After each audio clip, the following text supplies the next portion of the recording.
That stuff out of the way, let's talk about what the rules for Yu-Gi-Oh! Neo-Duel even are. Why should you play this format? Rule number 1 is that normal monsters can be normal summoned without tributes. This does mean indeed that you can just slap a Red Eyes, Dark Magician, and or Blue Eyes down onto the field without paying tributes. Number 2, normal monsters can be summoned to either the Neo or main monster zone, allowing players to place a normal monster in the Neo zone and then perhaps a tuner or something like that in the main monster zone, still allowing you to synchro summon, even though there's only one column of cards. Number 3, you can place a normal monster in your extra deck as a Neo monster, which we'll explain a bit more later in the video. This does include any normal XYZ, synchro, etc. type monsters as long as they do not have a card effect. This one is kind of lengthy, so forgive me for having to read it from my phone. But number 4, Neo monsters cannot be placed in defense mode and they have no defense stat. Neo is placed in the card name at all times. You can only have one of each card name as a Neo monster in your extra deck at a time. Their attack is the combined total of the original normal monster's attack and defense points. For example, if you had a Blue Eyes White Dragon that you wanted to use as the Neo monster in your extra deck, you would simply place it as a Neo Blue Eyes White Dragon with a stats of 5500 and no defense stat. This is very similar to Link monsters in the way that they operate, having no defense stat and basically just having an attack stat. We'll get to how you summon Neo monsters in a moment in a section called How to Summon Neo Monsters. So number 5 is that you start with 6,000 life points rather than 4, 2, or 8. Number 6 is that you start with 2 cards. So instead of drawing a whole bunch of cards, you're only going to have 2 cards to start the game with. The hand size limit becomes 4 cards, so at the end of the turn, if you have 5 cards, you've got to discard one. Number 8, you can only Neo summon once per turn. Number 9, this one's tricky. When Neo monsters are sent to the graveyard, they're sent there face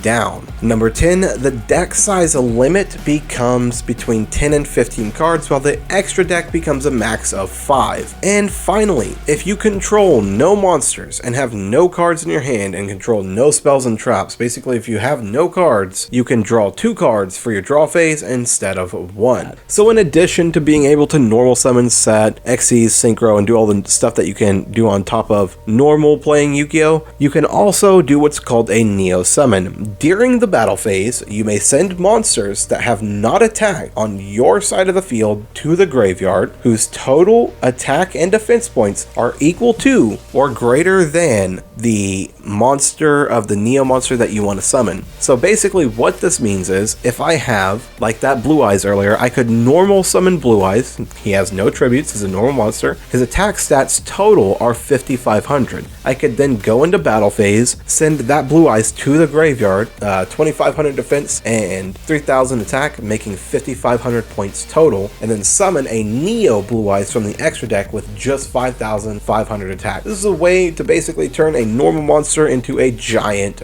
beat stick for this version of the game. Neo monsters must be summoned into the Neo monster zone. You can only Neo summon once per turn. And just to clear things up, you can use Neo monsters to summon other Neo monsters. It's just they would have to wait a turn because you only get 1 per turn. But Neo monsters cannot be used to summon Synchro, Xyz, Link, or other type of extra deck monsters. So this prevents them from getting completely broken by some of the other extra deck monster abilities. And finally, Neo monsters can be tributed for a tribute summon. So you can still get them off the field that way if you find some necessary reason to tribute summon your Neo monster.